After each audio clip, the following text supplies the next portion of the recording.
So guys, let's discuss this question. Question is, find the missing item if mean of the following series is 50. ये एक series दे रखी है हमें and इसका mean हमारे पास पहले से ही प्रोवाइडेड है. ठीक है, ये जो 50 है ये हमारे को पहले से ही दे रखा है. सिग्मा एक्स की वैल्यू है, सिग्मा एक्स की वैल्यू हमें पहले से ही दे दी है. इस क्वेश्चन में मीन की वैल्यू 50 है और ये सारी ऑब्जर्वेशन है.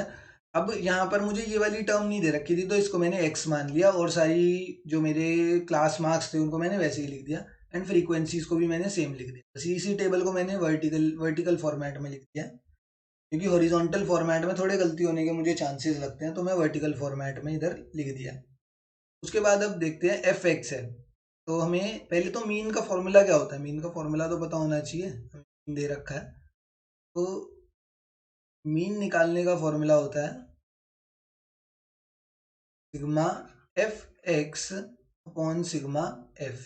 Sigma F x upon sigma F चाहिए होता है. सबसे पहले करते हैं सिग्मा एफ. सिग्मा एफ करेंगे 1 + 2 3, 3 + 3 6, 6 + 4 10, 16 एंड 16 + 4 20. सिग्मा एफ तो आ गया मेरा 20, एक चीज़ तो आ गई. अब एफ एक्स निकालते हैं तो एफ एक्स के लिए इन दोनों को मल्टीप्लाई 30 × 1 हो जाएगा 30, फिर इन दोनों को 35 × 2 हो जाएगा 70, 40 × 3 हो जाएगा 120, x × 4 हो जाएगा 4x, 6 × 50 हो जाएगा 300, 75 × 4 कितना हो जाएगा, ये भी हो जाएगा 300. तो अब निकालते हैं सिग्मा एफ एक्स की वैल्यू. सिग्मा एफ एक्स कितना होगा, 300 + 300 हो गया 600, 720, 720 + 100 हो जाएगा 820. ये आ गया 820 + 4x. ये वेरिएबल है, वेरिएबल को हम इसके साथ ऐड नहीं कर सकते, सारे कांस्टेंट्स को ऐड कर दिया, बाद में सिर्फ +4x लिख देंगे हम. अब वैल्यूज डालते हैं यहाँ पे है ना. तो मीन की वैल्यू है 50. सिग्मा एफ एक्स मेरा कितना आया है 820 + 4x. सिग्मा एफ कितना आया था, वो आया था 20. अब इसको पहले यहाँ ले जाते हैं मल्टीप्लाई करने. 20 डिवाइड में इधर जाके मल्टीप्लाई में हो जाएगा 50 × 20 = 820 + 4x. 10 × 20 हो जाएगा 1000 - 820 = 4x. 1000 - 820 कितना हो जाएगा, ये हो जाएगा 180 डिवाइडेड बाय 4 = x. 4 मल्टीप्लाई है, इधर 4 डिवाइड में हो जाएगा. 4 2 ज़ा 2 1 ज़ा 45.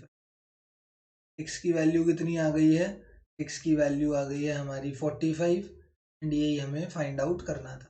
अगर यही क्वेश्चन एमसीक्यू में होता ना तो पता है इतनी तामझाम की ज़रूरत ही नहीं होती, क्योंकि ये देखो जर्नली 99% ऑफ द केसेस में जो क्लास मार्क्स होते हैं उनके बीच का गैप सेम ही रहता है. 99.99% केसेस में मैं तो कह रहा हूँ कि जब तक तुम्हारा 11th का कोर्स है तो उसमें क्लास इंटरवल्स के क्लास मार्क्स के बीच का गैप हमेशा ही सेम रहेगा.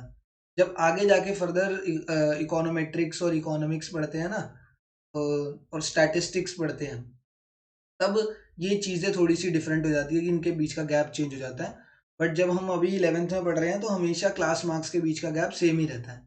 तो अगर ये 1 मार्कर क्वेश्चन होता है या एमसीक्यू क्वेश्चन होता तो मैं तुम्हें सीधा बताता कि देखो 5 का गैप है तो इसके बीच में भी 5 का ही गैप होगा, 40 + 5 कर देते हैं, आंसर 45 आ जाता.